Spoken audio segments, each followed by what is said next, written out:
Fariseus. Fariseus ainda é todo homem presunçoso, dogmático, exclusivo, pretensioso, privilegiado das forças divinas. O orgulhoso descendente dos doutores e Jerusalém ainda vive. Atravessa todas as organizações humanas. Respira em todos os templos terrestres. Acredita-se o herdeiro único da divina bondade. Nada aparecia senão pelos prismas do orgulho pessoal. Traça programas caprichosos e intenta torcer as próprias leis universais, submetendo-as ao ponto de vista que expressou na sua escola ou no seu argumento secretarista. Jamais comparece ante a bênção do Senhor, na condição de alguém que se converteu em instrumento de seus amorosos desígnios, mas como crente orgulhoso, cheio de propósito individualista, declarando-se detento de condições especiais. Os aprendizes fiéis necessitam acautelar-se contra o levedo de tais enfermos do espírito. Toda ideia opera fermentações mentais. Certamente que o mestre não determinou a morte dos fariseus, mas recomendou cautela em se tratando da influência dele. Exigências farisaicas constitui perigosa moléstia da alma. Urge auxiliar o doente e extinguir a enfermidade. Todavia, não conseguiremos a realização, provando túmulos, e sim usando a cautela da antiga recomendação de vigência. Assim seja.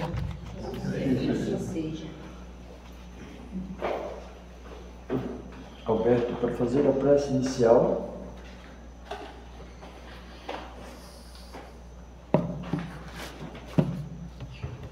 Boa noite a todos.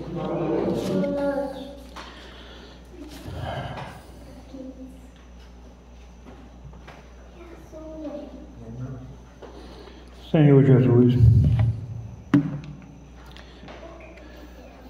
nós, Espírito encarnado, seres encarnados, presentes nesse ambiente e nesse instante, Senhor, rogamos o Teu amparo e a Tua luz, que os bons Espíritos nos assistam e nos envolvam aqui neste ambiente em vibrações de paz, sabedoria e harmonia.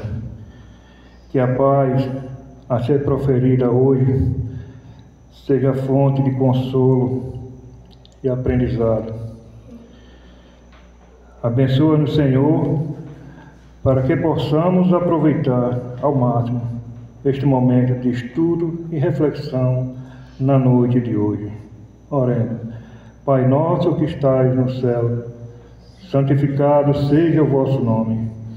Venha a nós o vosso reino, seja feita a vossa vontade, assim na terra como no céu. O pão nosso de cada dia nos dai hoje. Perdoai as nossas ofensas, assim como nós perdoamos a quem nos tem ofendido. E não nos deixeis cair em tentação, mas livrai-nos de todo e qualquer mal. Que assim seja.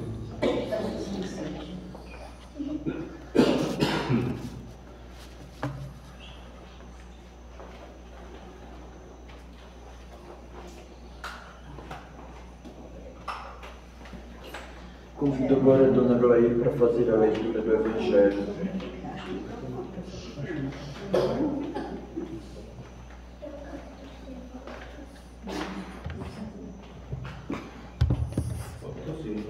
Boa noite a todos, irmãos encarnados, desencarnados, sejam bem-vindos a essa casa de oração. O Evangelho segundo o Espiritismo, capítulo 12, amai os vossos inimigos, itens 5 e 6. Os inimigos desencarnados. Ainda outros motivos tem o espírita para ser indulgente com seus inimigos. Sabe ele, primeiramente, que a maldade não é um estado permanente dos homens, que ela decorre de uma imperfeição temporária, e que, assim como a criança se corrige dos seus defeitos, o homem mau reconhecerá um dia os seus erros e se tornará bom. Sabe também que a morte apenas o livra da presença material do seu inimigo, pois que este o pode perseguir com seu ódio, mesmo depois de haver deixado a terra, que assim a vingança que tome falha ao seu objetivo, visto que, ao contrário, tem por efeito produzir maior irritação, capaz de passar de uma existência a outra. Cabia ao Espiritismo demonstrar, por meio da experiência e da lei que rege as relações entre o mundo visível e invisível, que a expressão extinguir o ódio com o sangue é radicalmente falsa, que a verdade é que o sangue alimenta o ódio, mesmo no além-túmulo. Cabia-lhe, portanto, apresentar uma razão de ser positiva e uma utilidade prática ao perdão e ao preceito do Cristo. Amai os vossos inimigos. Não há coração tão perverso que, mesmo ao seu mau grado, não se mostre sensível ao bem proceder. Mediante o bom procedimento, tira-se, pelo menos, todo o pretexto às represálias, podendo-se até fazer de um inimigo um amigo, antes e depois da sua morte.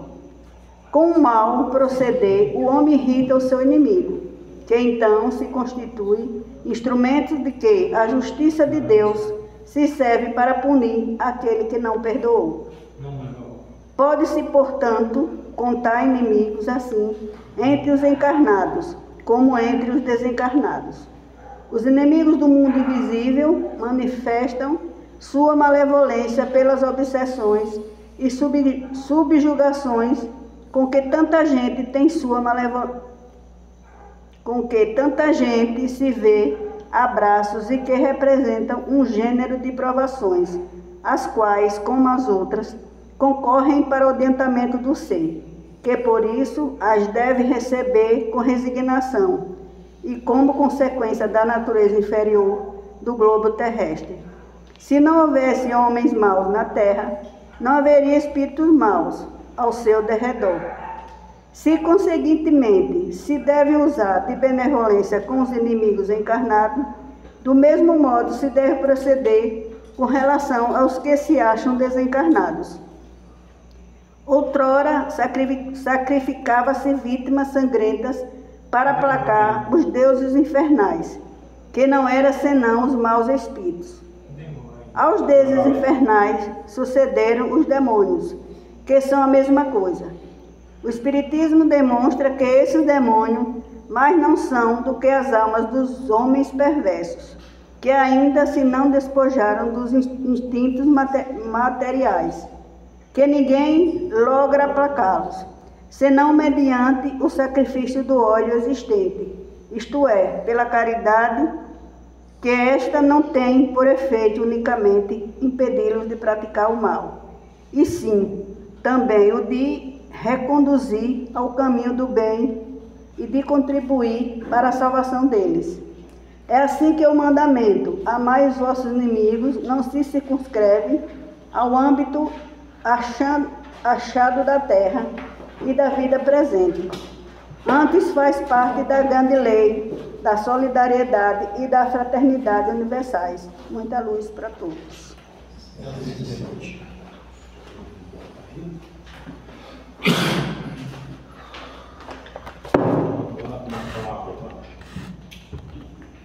Então, meus irmãos, minhas irmãs, e como a gente sabe, os imprevistos acontecem, né? E nós temos que estar preparados para os imprevistos, porque as coisas na casa espírita não podem parar, né? Os nossos trabalhos não podem parar, e a gente precisa dar continuidade aos trabalhos da casa. Porque, veja, uma casa espírita, a gente não tem um compromisso só com vocês, e o compromisso só com vocês já é um compromisso muito grande, né? mas nós temos também o compromisso com a espiritualidade, com os espíritos que nos auxiliam, que nos ajudam na casa, mas também a gente tem um outro grupo de espíritos que são necessitados, porque esta casa é um hospital, essa casa é um ponto-socorro, essa casa é um lugar de esclarecimento, essa casa é um lugar de consolo, de conforto, e que renova sempre as nossas esperanças e os nossos propósitos em Jesus de nos tornar cada vez pessoas melhores.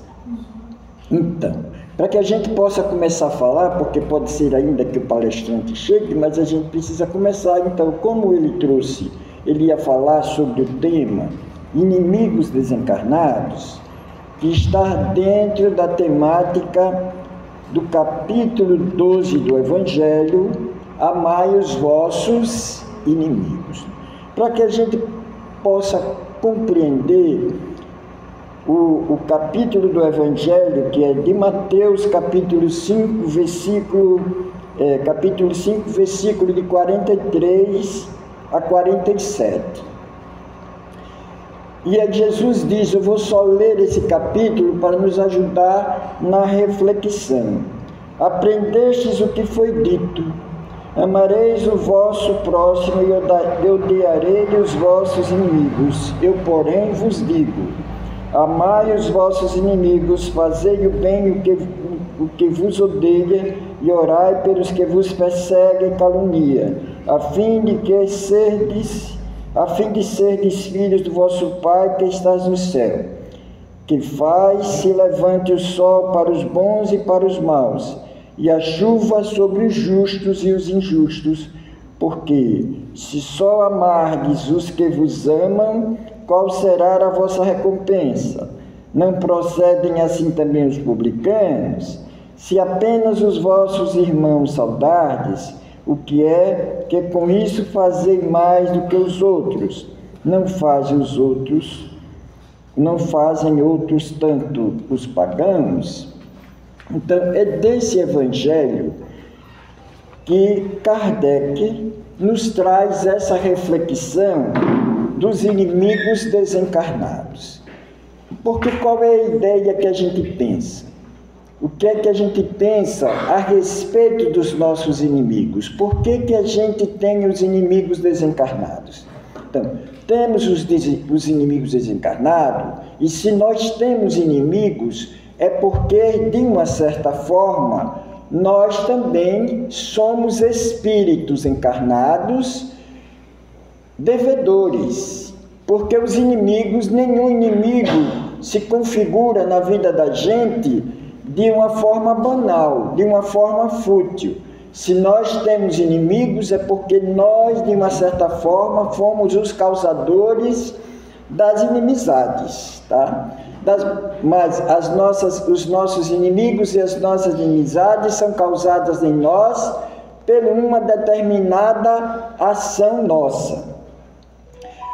Porque quando Jesus estende o amor aos inimigos, amar os amigos é uma tarefa fácil, não é uma tarefa tão difícil amar os amigos. Porque o mandamento maior é o mandamento de amar ao próximo como a si mesmo. Só que Jesus, quando ele fala de amar ao próximo é amar todos aqueles que fazem parte do nosso ciclo. Ele não exclui nenhuma pessoa, ele não exclui ninguém que está no ciclo da nossa vida e da nossa existência. Então, no ciclo da nossa vida e da nossa existência estão aqueles que são os nossos afetos e estão aqueles também que são os nossos desafetos. Nós temos no campo da nossa relação afetos e desafetos. Mas qual é a nossa tendência? A tendência é amar os afetos e odiar os desafetos. Então Jesus aí estende o amor, porque o amor não é só para com aqueles que são das nossas relações de afetividade, mas também Jesus, e aí onde é que está a excelência do mandamento do amor. Porque quando a gente compreende que todos nós somos irmãos e que todos nós somos filhos de Deus, quando a gente compreende também que ninguém se torna nosso inimigo de forma gratuita. Se alguém se tornou nosso inimigo, é porque alguma coisa nós fizemos contra aquele irmão. Não? Porque a gente sabe que não existe nenhuma ação, nenhuma atitude que ela não tenha consequências. Porque, como a gente sempre diz, o problema não é o que a gente faz. Como diz, todos nós somos dotados de liberdade. E Deus nos deu o livre-arbítrio para que a gente pudesse fazer as nossas escolhas no decorrer do decurso da nossa vida, no decorrer do decurso da nossa jornada aqui na Terra. Então, diante das nossas escolhas, nós também temos as consequências em função dela, porque todos nós colhemos os frutos o qual nós plantamos, porque cada um, Jesus também diz no Evangelho, cada um de acordo, é dado a cada um de acordo com as suas obras, é dado a cada um de acordo com o seu merecimento. Então, é preciso que a gente compreenda como é que se estabelece os nossos inimigos em nossas vidas. Mas muitas vezes os inimigos se estabelecem em nossa vida decorrente das nossas atitudes, porque muitas vezes as nossas atitudes, os nossos atos estão animados em nós pelos nossos contravalores, que é o egoísmo, que é o orgulho, que é a vaidade, que é a prepotência, que é a arrogância, e que muitas vezes é o pensar que todas as coisas giram em torno de mim, que todas as coisas giram em torno de uma pessoa só, e parece que todas as coisas e todo mundo gira em torno dela. Então, nós começamos a magoar, a ofender. Então, nós vamos construindo nossas relações em torno de nós. Nós podemos construir as relações de bem, mas nós também podemos construir as relações de mal. Então, por quê? Nem todos sabem compreender e entender determinadas atitudes e principalmente as atitudes que nos afetam. As atitudes que afetam principalmente o coração, que afeta principalmente os nossos sentidos, os nossos sentimentos. Então, porque às vezes a gente escuta das pessoas, e principalmente das mães, pode fazer qualquer coisa contra mim, mas não faça nada contra o meu filho. Não? Como disse, se fizer alguma coisa contra o meu filho, se fizer alguma coisa contra alguém mais próximo que está ao meu redor, eu viro uma loba, eu viro uma onça. Não é assim que as pessoas dizem, porque o que mais ofende, o que mais nos afeta é aquilo que ofende o nosso coração. É aquilo que ofende os nossos sentimentos, porque de uma certa forma todos nós também temos o nosso instinto e que é natural de proteção, porque é ainda da nossa condição animal. Porque todo animal, quando se vê ameaçado, o que é que ele faz? Muitas vezes ele reage. Ele se defende, mas ele reage. Mas muitas vezes esse mecanismo de defesa que existe entre ele e no caso do animal é para que ele possa buscar a conservação da sua espécie, que é o instinto e que é natural, porque isso também faz parte da lei natural. Isso estou falando para vocês no campo da animalidade. Só que nós, enquanto espíritos, na condição hominal, já passamos da condição animal para a condição huminal. E na condição hominal ainda nós trazemos os nossos resquícios da animalidade. Por isso, muitas vezes, no anseio da defesa, nós terminamos atacando, nós terminamos ofendendo, nós terminamos magoando. E por isso nós construímos em nós, por aquilo que fazemos, essa rede de pessoas que muitas vezes nos odeiam, que muitas vezes não gostam da gente. Por quê? Mas se isso acontece no mundo dos desencarnados, aí acontece. Muitas vezes a gente pensa, e como o Evangelho diz na leitura Inimigos Desencarnados, a gente pensa que se eu eliminar aqueles que são os meus inimigos dessa minha existência, eu estou livre. Quem foi que disse isso? Muitas vezes nós pensamos isso porque a gente não tem a ideia de que a vida continua. Porque nós não temos a ideia de que ninguém morre, que não existe morte. E se não existe morte, todas as nossas relações de afetos e desafetos, elas permanecem. Porque às vezes é comum as pessoas chegar na casa espírita e dizer: professor, eu perdi alguém, eu perdi meu pai, eu perdi a minha mãe, eu perdi o meu filho, eu perdi uma pessoa que eu amava.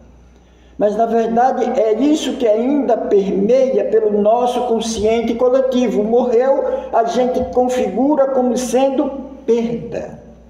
E de fato, como isso configura como perda, e a gente ainda não introjetamos na nossa consciência a imortalidade da alma, que as nossas relações de afetos, principalmente de afeto, elas permanecem vivas na nossa vida, na nossa existência. Então, nós culturalmente ainda estamos presos a essas tendências do passado, que quando as pessoas desencarnam, a gente perde. Não perdemos. Elas continuam sempre presentes e vivas na nossa vida. E muitas daquelas ainda continuam presentes nas nossas relações. Muitas das pessoas que desencarnam e fazem parte dos nossos afetos, elas continuam ainda habitando as nossas casas. Elas ainda continuam muitas vezes dentro das nossas residências, fazendo ainda as mesmas coisas que faziam antes, com os mesmos costumes, com os mesmos valores. Por quê? Porque elas não compreendem a imortalidade da alma. E por isso que muitas vezes o que aparece mais nas nossas casas espíritas, atrás de assistência, são esses irmãos que desencarnaram, mas que ainda estão presos, apegados ainda à vida material. Quando essas portas abrem, o que a espiritualidade traz, os espíritos trazem, é justamente esses espíritos que continuam perambulando pelas ruas, que continuam ainda vivendo como se fossem encarnados. Então, enquanto não se compreende isso, porque às vezes a gente pensa, mas não morreu, por que pensa assim? Porque a consciência. A gente precisa ter a consciência da nossa condição de espírito, da nossa condição de alma. Se a gente não tiver, nós vamos continuar com a mesma forma, com os mesmos conteúdos que a gente tinha antes, porque as coisas não mudam assim. Não é o fato de desencarnou, não é o fato que morreu, que as coisas mudam. Não. Então, como eles são espíritos, eles, pelo fato de desencarnares, eles continuam com os seus sentimentos, continuam com os seus desejos, continuam com as suas emoções. E por que a gente atrai os espíritos, os inimigos desencarnados? Veja, André Luiz nos conta alguns casos de inimigos desencarnados. Então, existiam dois irmãos. Mas os dois irmãos tinham o afeto pela mesma mulher. Um era bem sucedido na vida, era um farmacêutico, trabalhava em uma clínica de análise. E o que foi que o irmão, ambicioso, querendo ficar com a mulher do irmão e ainda com a empresa e o trabalho do irmão, programou o assassinato do seu irmão. Mas de que forma ele programou o assassinato do seu irmão? Como ele trabalhava com análise, então ele foi ao laboratório, criou uma bactéria, e essa bactéria, ele inoculou essa bactéria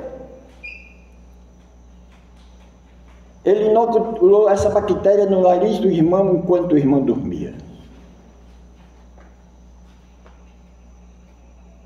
Veja, é uma coisa que ninguém descobriria. Quem era que ia descobrir? E na verdade ele foi acometido de uma infecção generalizada e desencarnou. Um crime que ninguém descobriu. Mas quando ele se vê no plano espiritual, ele aí tem a lembrança, tem a recordação e descobre que quem planejou a sua morte foi o seu próprio irmão. E aí como é que ele vai ficar? Vai ficar bonzinho? Hein? Vai ficar bonzinho? Não vai ficar bonzinho. Aí ele começou a fazer a perseguição do irmão. Do irmão. E a gente vê vários outros casos, inclusive já aconteceu aqui na casa espírita e principalmente na casa de capela. Era comum os médiuns receberem na casa de capela irmãos carregados de muitos sentimentos de ódio, desejo de vingança. Irmãos ainda que vinham algemados, com os grilhões, que eles ainda traziam as lembranças do sofrimento que eles sofreram no tronco,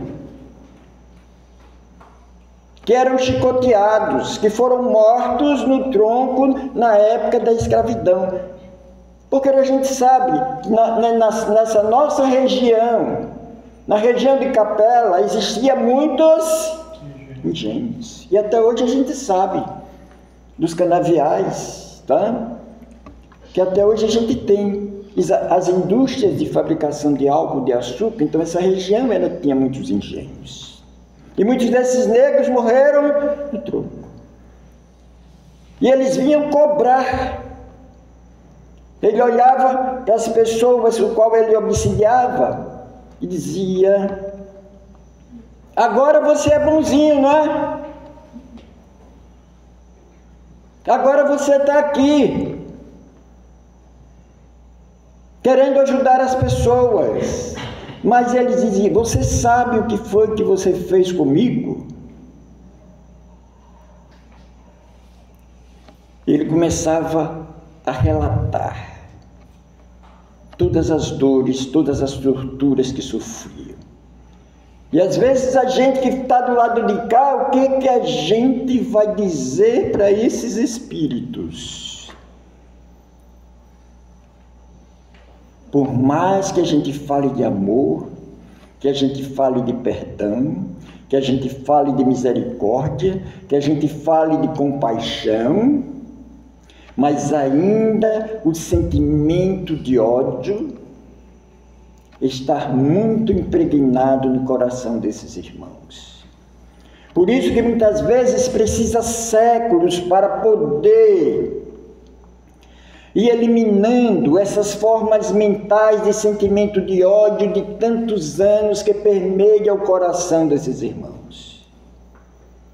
Então, por isso que é difícil, olha, digo a vocês, porque todos nós que estamos aqui, não somos somente dessa vida, nós trazemos conteúdos de muitas existências, de muitas vidas, e por isso, na maioria de nós, sempre temos irmãos desencarnados que são os nossos inimigos do passado.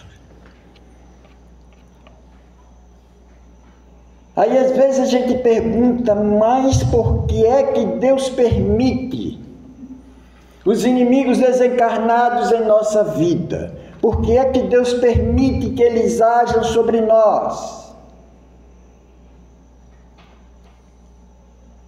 Primeiro, porque Deus nos criou todos iguais. E como já disse no início, Deus nos deu o livre-arbítrio, a liberdade das nossas escolhas, porque nós crescemos em comunhão e nós somos seres de relação. Se Deus também nos deu a liberdade para que a gente pudesse ferir, Deus também não impede a liberdade do outro de ser novamente o nosso algoz. E para que a gente possa compreender a necessidade do exercício do perdão, do exercício da benevolência, do exercício da compaixão, porque se a gente não passar por essas dificuldades, nós não conseguimos evoluir, nós não conseguimos crescer, nós não conseguimos entender. E muitas vezes os inimigos, então por isso que Jesus diz, reconcilia com o teu adversário enquanto estiver ao lado dele, enquanto estiver ao contato com ele, porque a morte não vai eliminar o seu adversário. A morte não vai eliminar o seu inimigo. Por quê? O que é que vocês acham mais fácil? Eu agir sobre alguém enquanto eu estou encarnado, ou eu agir contra alguém quando eu estou desencarnado? O que é mais fácil? Qual é o maior medo que a gente tem? Dos encarnados ou dos desencarnados? Todos os dois são perigos para a gente. O problema é que os encarnados podem agir sobre o nosso corpo, pode atingir, né? Pode nos matar, pode nos ferir, porque os dois estão encarnados. Mas os desencarnados, eles agem sobre nós sem a gente perceber. A gente não tem sequer a ideia de que eles estão agindo sobre nós. Veja, é tão sutil que eles agem sobre nós. Veja, de que forma que os desencarnados agem sobre nós. Porque os nossos inimigos, aqueles que são inteligentes, eles já nos percebem desde o nascimento. Vai reencarnar, né? Que bom, vou esperar você. E a gente nasce como criancinha, então, mas veja, até 7 anos de idade, nós temos a proteção. Por isso que o Evangelho diz, deixai vir a minhas criancinhas. E Jesus nos traz o tempo de infância como o tempo da inocência. Mas nós sabemos que não existe nenhum espírito de criança inocente. Porque todos nós já carregamos o conteúdo do nosso passado. Então, por isso, até os 7 anos, nós estamos desenvolvendo em nós os nossos conteúdos que nós carregamos.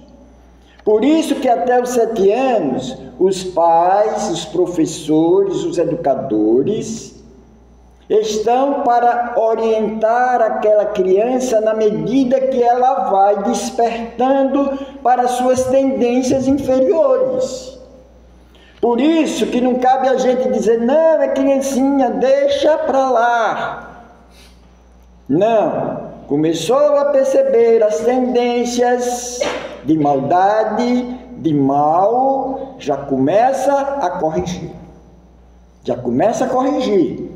Não tem esse negócio de dizer, não, é criança. Ela é justamente a criança, mas ela está começando a manifestar as suas tendências inferiores que ela traz do passado. E aí o espírito, o obsessor, já vai observando até os 7 anos. Ele não tem tanta ação como uma criança, porque tem a proteção dos anjos da guarda, que não permite que eles ajam sobre a criança. Mas a partir dos 7, que realmente a partir dos 7 anos de idade que completa a encarnação, porque a encarnação, a nossa reencarnação se completa aos 7 anos. É quando realmente o espírito encaixa completamente no corpo. Então, o espírito encaixado completamente no corpo, aquele ser que está encarnado na Terra, ali ele começa o exercício da sua personalidade. Então, por isso, até a Igreja Católica permite, que até os 7 anos faça a primeira comunhão, se batize. Justamente por isso, porque dos 7 anos em diante é você, é a sua personalidade. Agora você está entregue ao seu livre-arbítrio. Então por isso que o processo educativo é importante. Mas os espíritos, os inimigos desencarnados, eles já começam a nos acompanhar. E aí ele já nos conhece, ele sabe quais são as nossas tendências. E ele sabe quais são as nossas tendências inferiores. Porque ele sabe quais as nossas tendências inferiores que nós carregamos do passado. Aí ele diz, ele gosta de dinheiro. Ele me matou por ambição. Então, o que é que a gente vai fazer com ele? Alimentar a ambição. Vamos alimentar nele a ambição. Ele gosta de jogar? Vai jogar. Vamos fomentar nele o jogo.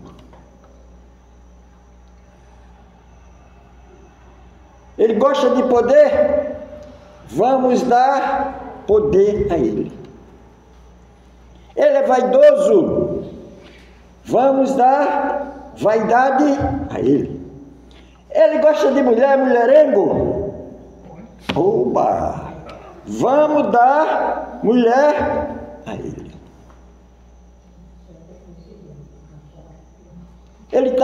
A gente pensa, não é?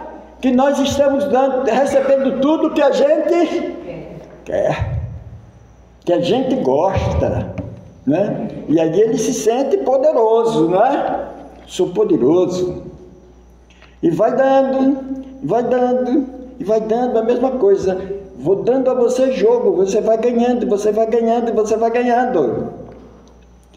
Daqui a pouco, você se acostumou a só ganhar, né? Agora, você vai começar a perder. Vai perdendo, vai perdendo, vai perdendo, vai perdendo, perde tudo. Só como você só aprendeu a ganhar, não aprendeu nunca a perder, o que é que acontece? Aí ele diz, meu amigo, o obsessor, o inimigo desencarnado diz, meu amigo, a vida acabou para você, a vida não presta, a vida não tem mais sentido para você. suba naquele prédio e despenque e vá voar, vá alçar voos e leva ao suicídio. Veja, ele teve paciência, né? Ele esperou. Ele deu tudo o que você queria, mas depois ele tirou tudo. Porque o que era que ele queria, na verdade, ele queria você. Ele queria a sua alma. Ele queria o seu espírito. Então é isso que acontece, porque ele vai. Quando você passa para o lado de lá, ele está lá lhe esperando. Olha nós aqui de novo. E sabe o que é que agora vai acontecer? Você agora vai passar a ser escravo dele no plano espiritual. Você agora vai fomentar nas pessoas os seus mesmos desejos que você tinha quando tinha aqui. Vai fomentar as pessoas jogarem, vai fomentar as pessoas fumarem, vai fomentar as pessoas entrarem na droga, vai fomentar as pessoas na idolatria do sexo, porque eles se alimentam dessas formas mentais. Então é por isso que Jesus no Evangelho nos diz: orai e vigiai. É a palavrinha que a gente coloca aqui logo na frente. Orai e vigiai para não cairdes nas tentações. Porque nas tentações do mundo, as coisas mais fáceis que a gente tem é a gente cair nas tentações do mundo. É a gente cair nas tentações dos prazeres que o mundo nos oferece. É a coisa mais fácil que tem. Por isso, se instalam em nós os processos obsessivos. Que são os processos obsessivos? Os processos obsessivos e a obsessão é a ação de um espírito mal sobre nós. É a ação de um espírito com desejo de ódio, com desejo de vingança, com desejo de destruição sobre nós. E como é que configura essas obsessões? Porque as obsessões é a ação de um espírito que é o nosso inimigo do passado. E como configura essas obsessões? De três formas.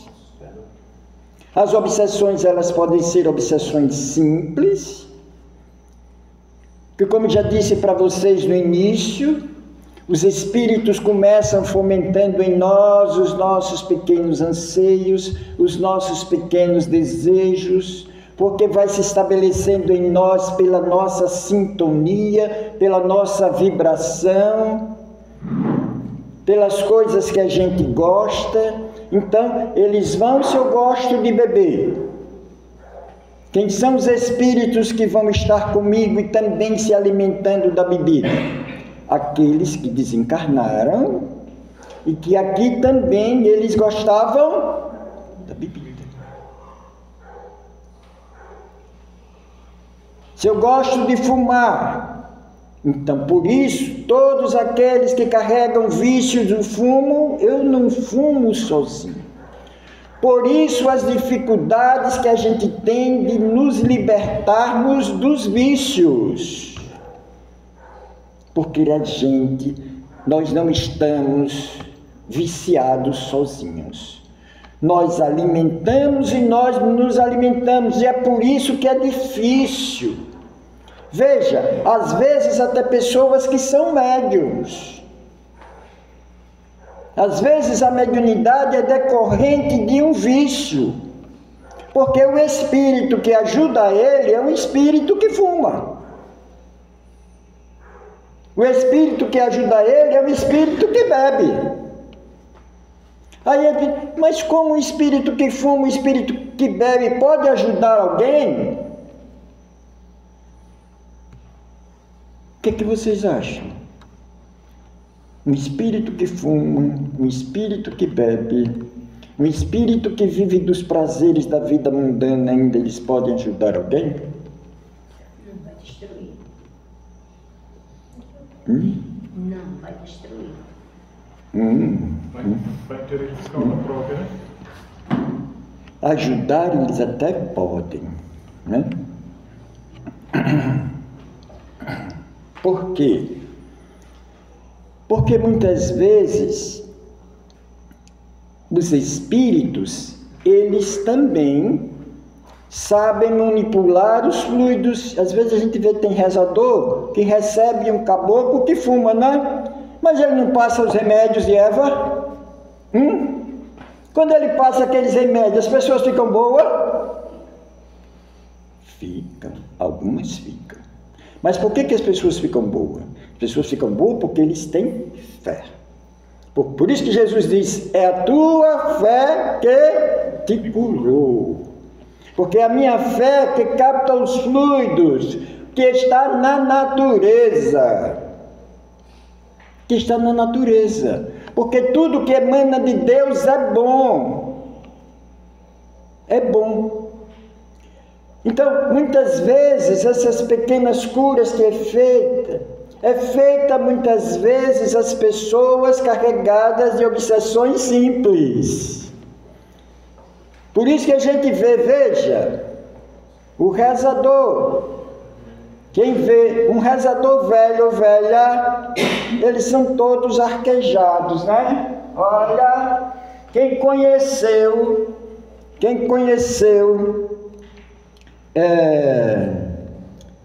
Frei Damião. Como era que Frei Damião andava? Arquejado, né? Olha, arquejado, porque ele era médium. Enquanto o médium carregava os espíritos que ajudavam ele montado nas costas. Muitos desses médios, como é que os espíritos chamam eles? De cavalo. Esse é o meu cavalo. Se é o cavalo, o espírito anda montado, monta nas costas. Mas eles ajudam, sim. Conheci muitos médios que tinham esses espíritos que ajudavam, sim. Eles ajudam.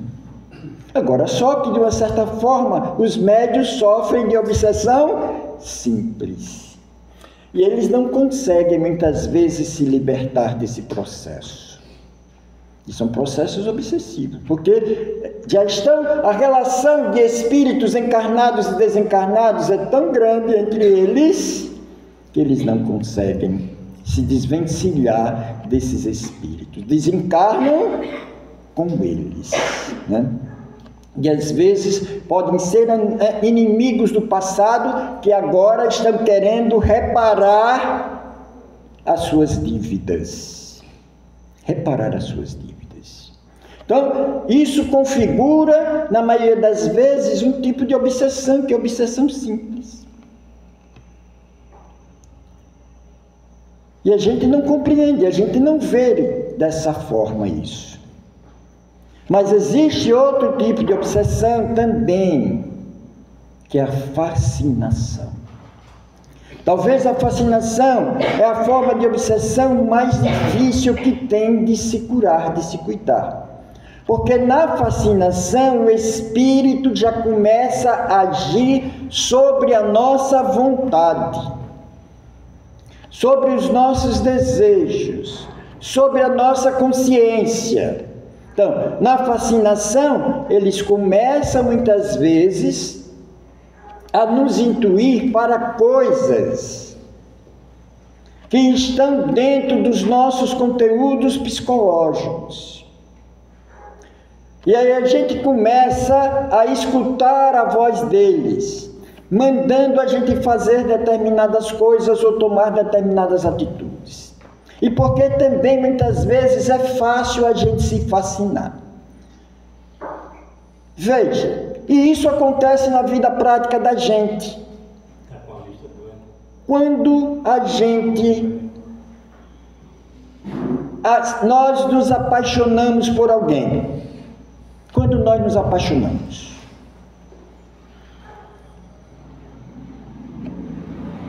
as paixões, elas podem se configurar uma forma de fascinação, porque a gente só encontra olhar para aquela pessoa.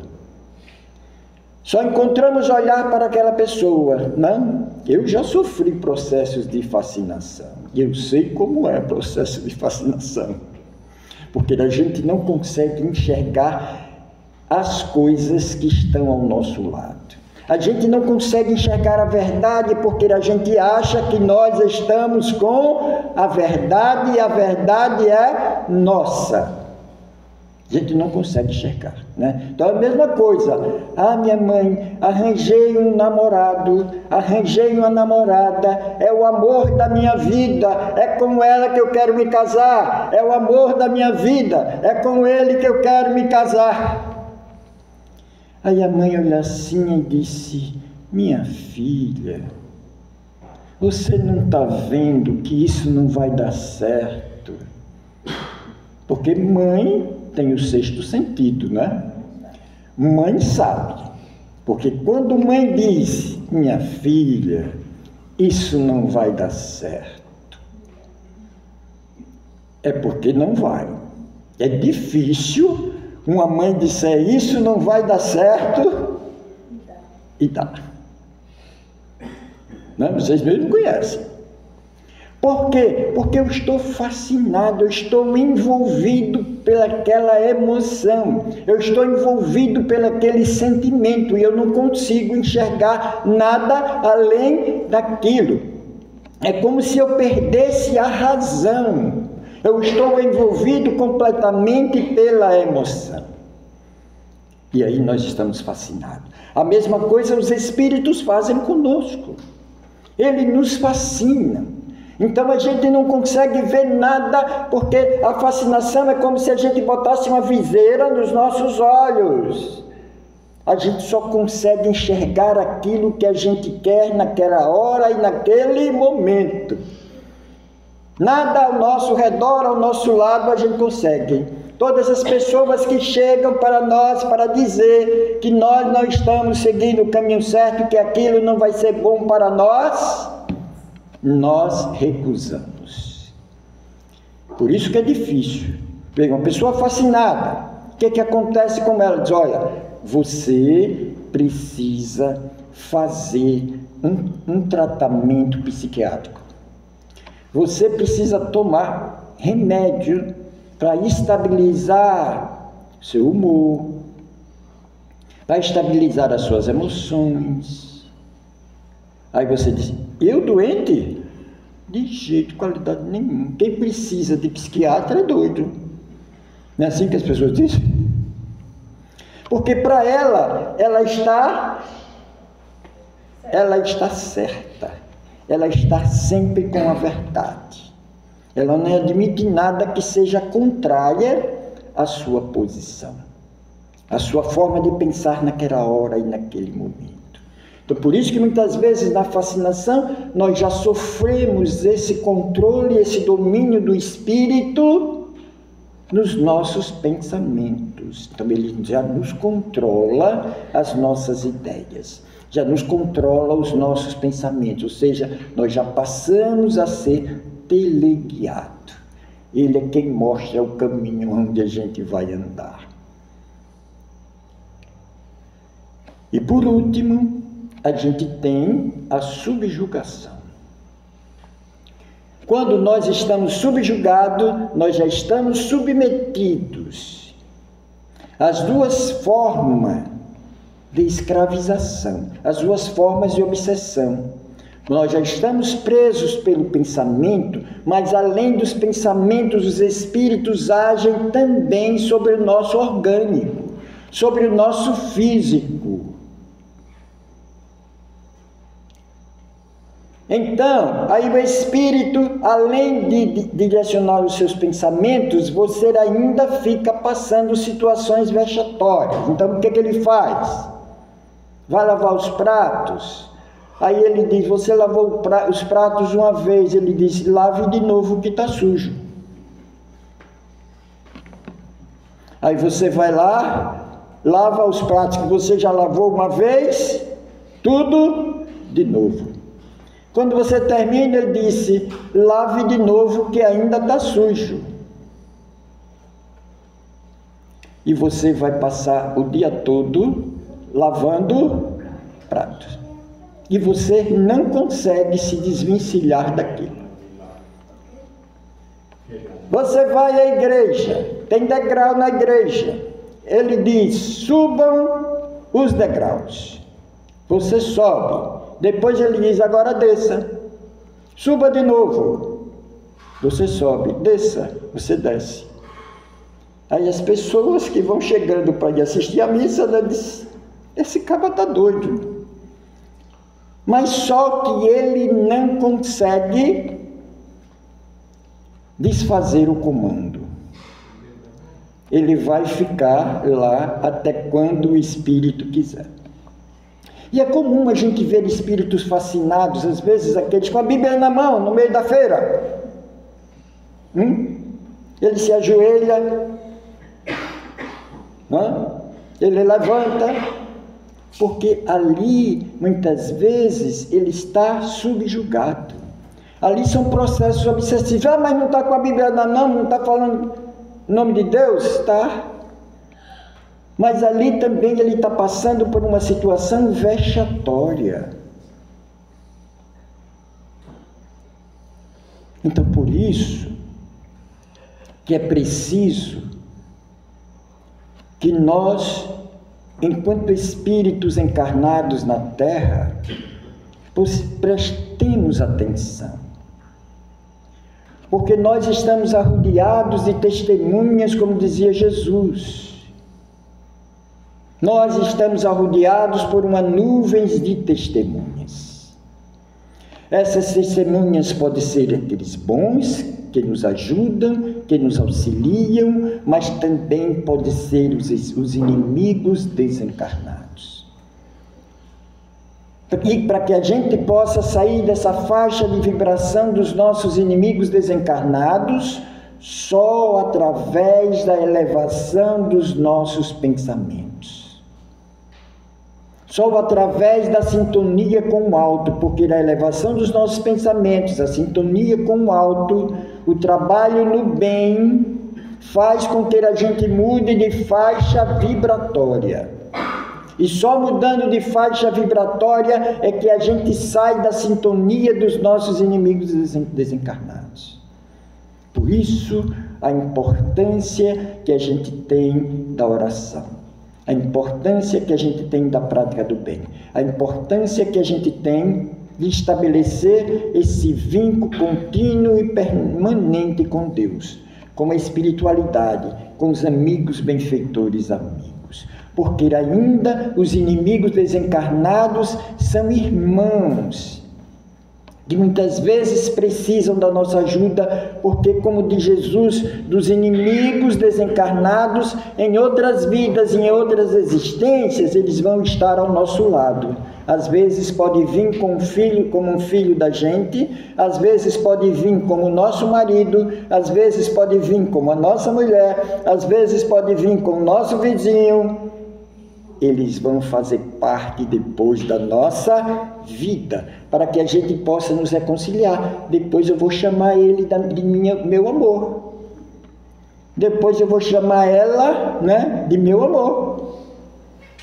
E é assim que a gente promove a reconciliação com os inimigos desencarnados. Enquanto mãe, vamos botar no colo. Vamos balançar, vamos amamentar e vamos proteger e vamos educar dessa forma que Deus age, fazendo com que a gente, de fato, possa construir novas relações, porque a lei é a lei do amor. E é dessa forma que a lei do amor aos inimigos, elas começam a se estabelecer no meio de nós. Sem a gente nem perceber, nós já estamos fazendo a reconciliação com os nossos inimigos. Então, que Deus nos dê força, que Deus nos dê coragem, que Deus nos dê sabedoria, para que a gente possa transformar todos esses sentimentos de ódio, desejo de vingança, em sentimentos de amor, de perdão, de solidariedade, de fraternidade, de comunhão com Deus. Que Deus seja louvado, que a paz de Jesus esteja em nossos corações.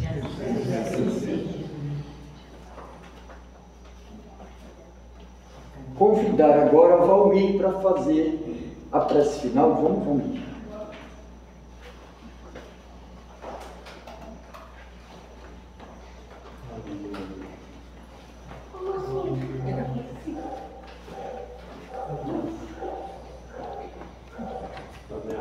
Boa noite a todos. Eu peço a todos que permaneçam em pensamentos elevados. Louvado seja o nosso Senhor Jesus Cristo, nosso guia e modelo aqui na terra, e nosso Deus de bondade supremo, que ilumina e organiza tudo no universo. Que o amor do Cristo possa se estabelecer em nossos corações e ampliar os nossos pensamentos, para que nós possamos nos fortalecer, nos engrandecermos através da sua bondade infinita, que paira no universo e aqui na terra. O Cristo de Deus é o nosso orientador supremo. E nós te rogamos, Senhor, que nos ajude para que nós possamos aprendermos a diluir as mágoas do passado, a irmos perdoando os amigos a quem nos fez mal, nos colocando à disposição para a reconciliação com aqueles a quem nós mesmos fomos os algozes, estabelecendo a fortaleza do perdão através da simplicidade, através de um pensamento elevado, justo e misericordioso, que o Cristo nos ensinou aqui na terra. E os espíritos de escola, que são também nossos guias maiores, nos ensinam todos os dias. Que nós possamos atravessar essa estadia aqui na Terra, promovendo o bem, estabelecendo atos de equilíbrio e diluindo as mágoas do passado, para que, através de um plantio novo, de uma semente bondosa, cheia de proventos para o nosso futuro, nós possamos ir estabelecendo a paz e o amor, seguindo as pegadas do Cristo, pedindo sempre ajuda a Maria de Nazaré, do qual essa casa pertence, porque nosso irmão maior, Francisco de Assis, é iluminado e orientado por ela, e nós também procuramos ser orientados pelo Cristo, por Maria de Nazaré, e aqui por Francisco de Assis.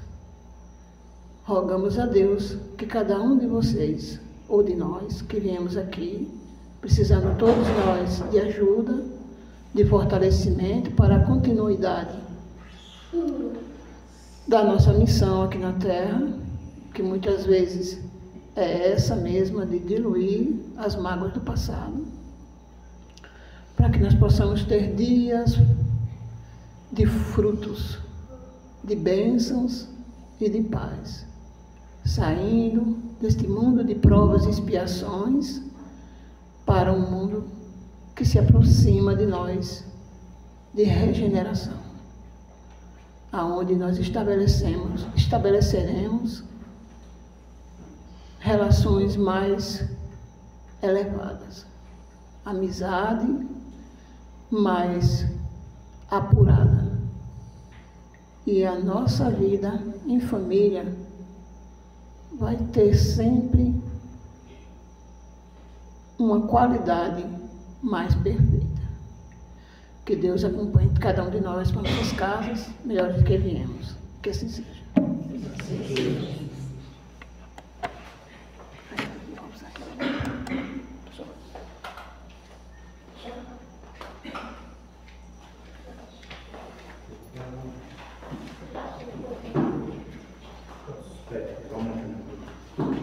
Então, para a gente dar continuidade aos nossos trabalhos da nossa casa hoje à noite,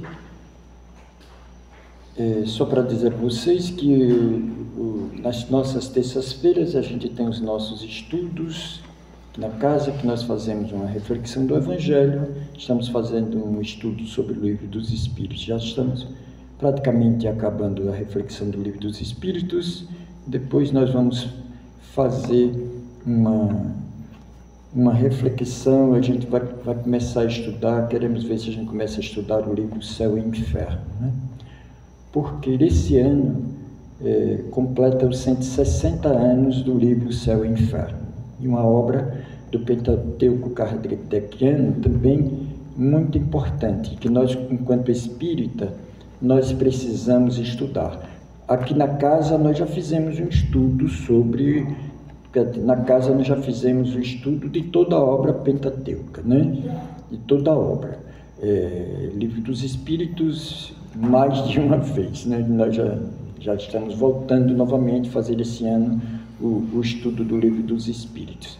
E como esse ano é o ano dos 160 anos do Céu e Inferno, né? Assim que a gente terminar de fazer o estudo do Livro dos Espíritos, nós vamos estudar a obra Céu e Inferno. Quem quiser compreender também um pouco mais o conteúdo dessa obra, que ela é uma obra magnífica, que fala